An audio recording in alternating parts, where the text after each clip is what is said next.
Good morning, one and all. It is February 3rd, 2014. I am out here on Hudson Avenue on my way in once again to Merced College for another day of geology class. And if you watched the Super Bowl at all yesterday, I'm sure you were, like myself, disappointed by the game. It just, it doesn't matter whether you're rooting for the Broncos or the Seahawks, the game was a disappointment. 12 seconds, record-breaking amount of time to score the first point, and in this case, a safety. Sure, Peyton blames the crowd noise, the stadium noise, the noise for his, botched attempt to get the ball, and he was going to pass on that. So my prediction would have been correct. My prediction of a pass on the first play would have been correct had Peyton not screwed up the first play. Oh my. So the last three Super Bowls, the first points have come on safeties. The last three Super Bowls, all three of them, the last three consecutive. Boom, boom, boom. That's this is 48, so that'll be 46, 47, and 48. 2 points were the first play, where the first point scored. Jeez. Now, I don't know, the paper didn't say whether those 2 points were scored by the winning team the last two Super Bowls. But as I recall, last year's being the Ravens and the Niners game, I believe the Ravens scored those 2 points. And yes, they went on to win the World Championship, the Super Bowl.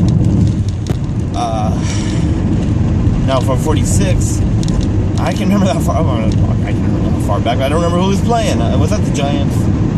I have to look it up. Anyways,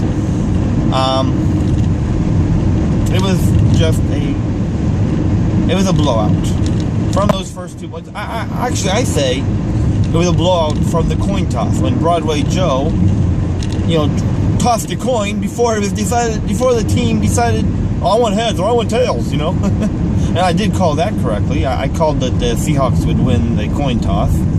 So I got, a prediction and a half correct. Yeah, half for the botched play that would have been a pass. Oh, come on. You gotta be generous, right? You gotta be generous. Anyways. Yeah. Now, as for the ads, the commercials, the whole purpose of watching the Super Bowl, the Budweiser spots come out on top. The dog with the horses, the best friends ad, and then the other Budweiser ad, which nobody's talking about, strangely enough, the homecoming for the soldier. The soldier, Chuck, he's reunited with his girlfriend or wife, whatever she is. The ad doesn't make clear whether she's girlfriend or wife. I thought maybe she was girlfriend is going to propose to her right there. Or maybe they're married. I don't know. The point is, I didn't look at the fingers, so maybe they are. Anyways, so the two Budweiser commercials, they're both excellent, both worth talking about, but nobody's talking about, at least I haven't heard anyone talk about the first Budweiser ad. And I'm not real clear on why nobody's talking about it. It came before the Best Friends puppy ad, so anyways, and then the other commercials. So the other one that's being talked about, the Coke commercial, America is beautiful, with the multi-languages. I'm an English first kind of guy. I believe English first, English only. So, in my opinion, I did not like it. I did not appreciate the use of multiple languages for, to sing America the Beautiful. And in fact, it really ruined the song.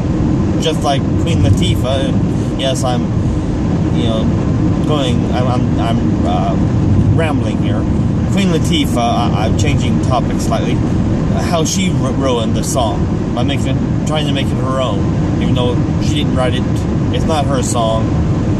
I did not approve of Queen Latifah, harmonizing on America the Beautiful, changing the melody even.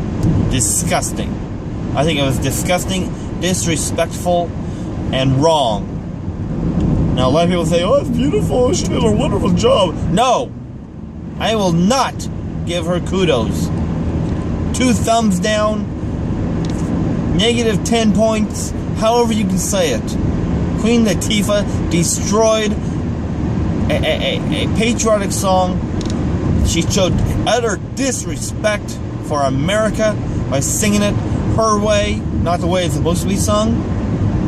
And I have to give Renee Fleming points. She did sing our national anthem correctly, even if it was in soprano and with that high-pitched voice, which I can't stand. But she was better than Christina Aguilera or any previous, just about any previous singer. I mean, sure, Whitney Houston, did a wonderful job way back in 91, 92, whatever it was. 91, I guess it was. And everyone says, that's the standard. Whitney Houston's the standard to compare yourself by. I don't know. Personally, I said it before, and I'll say it again.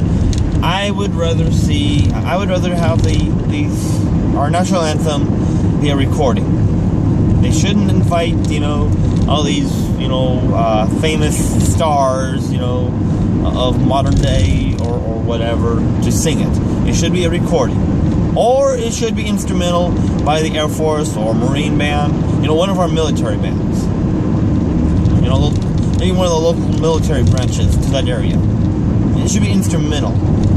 It should be a recorded instrumental or live instrumental. No singing, no words. I mean, the words can be played up on the screen so you can sing along to it if you want. But it should be instrumental. And it should be standard across the nation. There should be no modern day musicians invited. Oh, Grammy-winning artist now to sing the national anthem. Blah, blah, blah. No, no, no! Let the Marines, let the Air Force, let our soldiers sing it. Or preferably, just, again, let it be instrumental. I just can't say it enough. I'm tired of these so-called stars who want to make it their own. No, it's not yours. It belongs to all of us. It is not yours individually.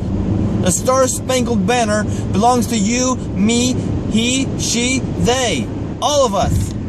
As a group. And as a group, I want to say, for the group, do not change it. I love that song. The Star-Spangled Banner is a beautiful tune. Thank you, Francis Scott Key, for writing it. And it should be taught daily in our schools.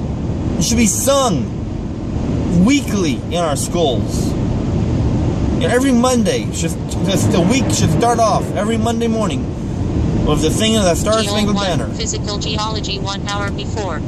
It is reprehensible that it is not done that way. Absolutely reprehensible. But that's, again, one man's opinion. What does one man's opinion matter, right? Does it matter to you? Does it matter to me? Does it matter to he? Does it matter to she? No. It really doesn't.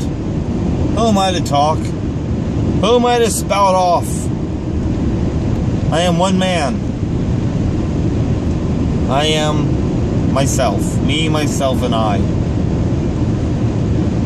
So, and now how about the halftime show?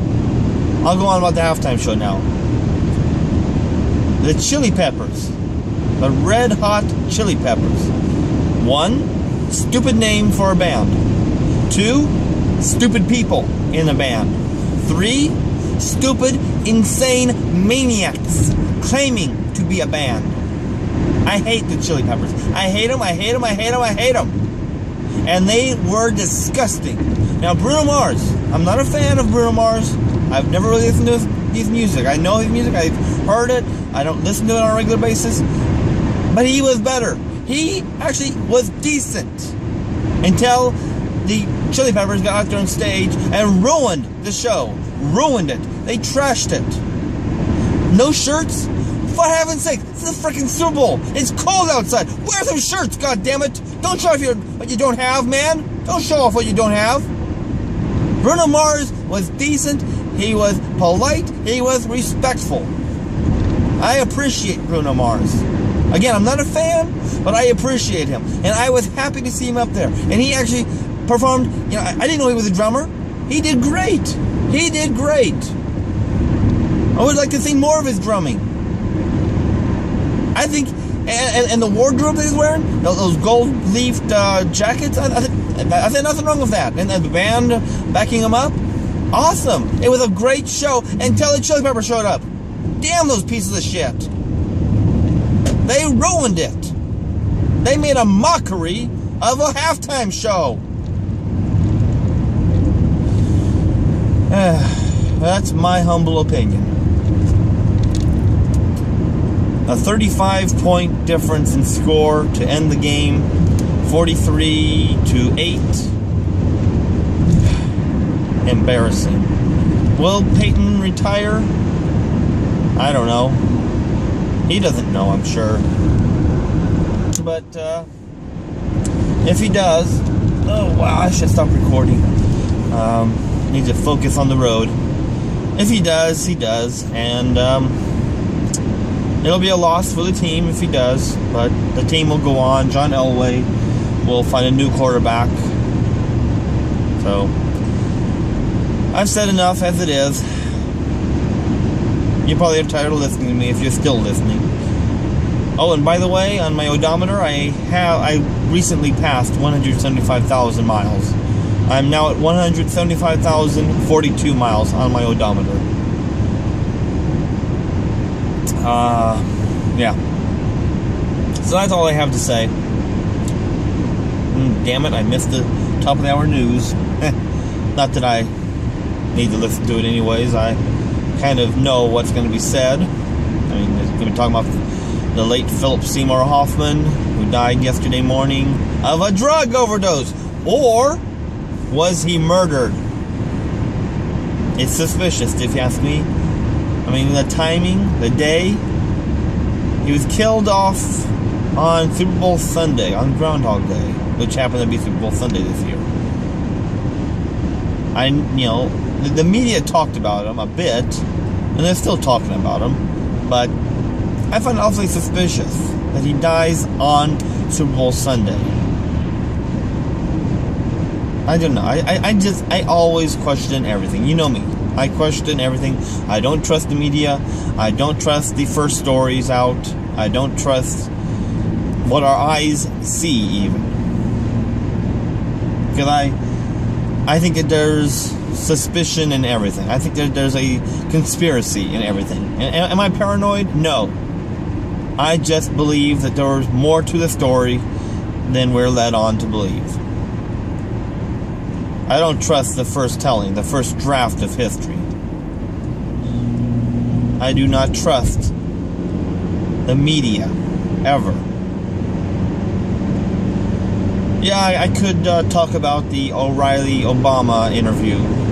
O'Reilly interviewing Obama interview. But, I'll sum it up in one word. Ridiculous. That's all I'm going to say about that.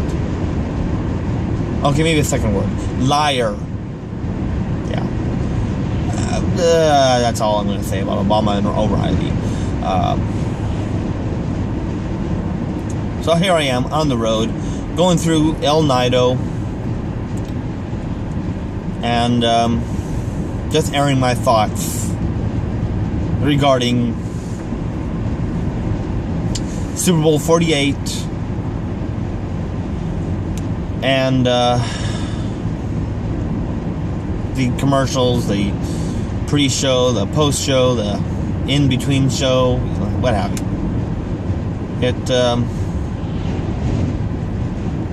It was interesting. So thank you for listening. Will at Riker17.com. Will at Riker17.com. Or post your comments below. Hope you all have a great day. Will out.